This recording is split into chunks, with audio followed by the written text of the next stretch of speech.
It's 2 in the morning. You're lying in bed, the lights are off, your phone is in your hand, and you're telling yourself you're only going to check it one last time. Then, you hear something outside. Just a tiny noise. Your thumb stops scrolling. You freeze for a second. And then your brain asks, what was that? Maybe it was the wind. Maybe a cat. Maybe something fell outside. But your brain has already created another possibility. What if someone is out there? Suddenly, your own bedroom feels different. That chair that looked completely normal during the day now looks strangely human. The curtain moves slightly, and suddenly you're thinking twice about looking down that dark hallway. Your brain basically says, don't look. But why? Why are humans still so uncomfortable in the dark?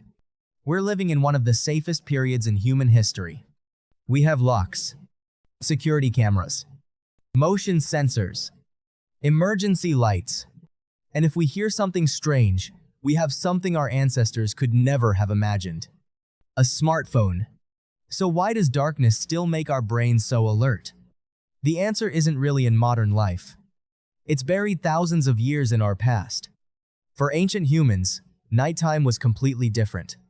When the sun disappeared, the world became much harder to understand. There were no streetlights, no flashlights, no porch lights, and most importantly, you couldn't see what was around you. A predator could be nearby without you knowing it. You might not see it, but it could see you. And humans weren't exactly built for nighttime combat.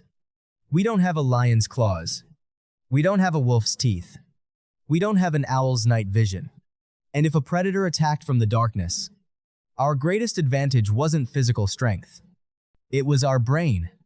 And that brain developed a very interesting survival rule. If you can't see the danger, don't automatically assume it's not there. Imagine hearing movement in the bushes at night. You think, it's probably nothing. And you're right. Nothing happens. Great. But what if there really is a predator hiding there? Now, ignoring that sound could be a very serious mistake. So evolution had a simple trade-off. Getting scared when there was no danger? Not a huge problem. Failing to notice real danger? Potentially fatal. And that's why the human brain can turn a tiny amount of information into an entire story. A shadow? Someone is standing there. A noise? Something is moving. The door shifts? Someone touched it. Your brain isn't necessarily trying to scare you. It's trying to protect you. But then humans discovered something that completely changed the nighttime game. Fire. And that's where the story gets really interesting. Fire didn't just keep humans warm. It gave us something incredibly powerful. A way to push back against the darkness. For the first time, humans could see at least part of the world around them after sunset.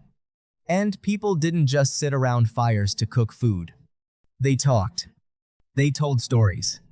They taught each other. They planned for the next day. And perhaps most importantly, they started turning the unknown into stories. Think about modern humans. We watch horror movies. We listen to scary stories. We even pay money to walk through haunted houses. Why? Because the human brain is fascinated by simulated danger.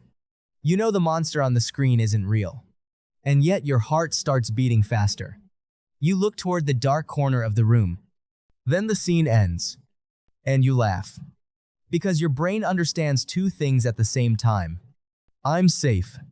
And, but what if this were real? That ability to imagine possibilities is one of the most powerful things about the human brain. But there's a downside. When we're in darkness, our brains have less information. And our brains hate uncertainty. So when information disappears, imagination takes over. Imagine you're home alone at 2 in the morning. You hear something coming from the kitchen. During the day, you might simply walk over and check. But at 2 in the morning, first you think, something probably fell. Then, maybe it's a cat. Then, wait, what if it isn't a cat? And about 5 seconds later, your brain has written an entire horror movie. That's the old survival system still running in the background. We've changed the world. But our brains didn't completely update with it. We have electricity, streetlights, smart homes, doorbell cameras, and a flashlight on the phone in your hand. But somewhere inside your brain, that ancient human is still there. The one who hears a noise in the darkness and immediately pays attention. And maybe that's why darkness feels so different from ordinary silence. Darkness isn't just the absence of light. It's the absence of information. You don't know what's there, and your brain doesn't like not knowing. So it fills in the blank. Sometimes it gets it right. Sometimes it gets it completely wrong. But from a survival perspective, a false alarm was much safer than missing a real threat. And that's one of the strangest things about human evolution. We've spent thousands of years fighting the darkness. First with fire, then torches, then lamps, then electricity, then streetlights. And now, a tiny smartphone can light up an entire room. But if every light in your house suddenly shuts off at midnight, and you hear a noise coming from the kitchen, your first thought probably won't be, interesting, maybe there's a change in air pressure.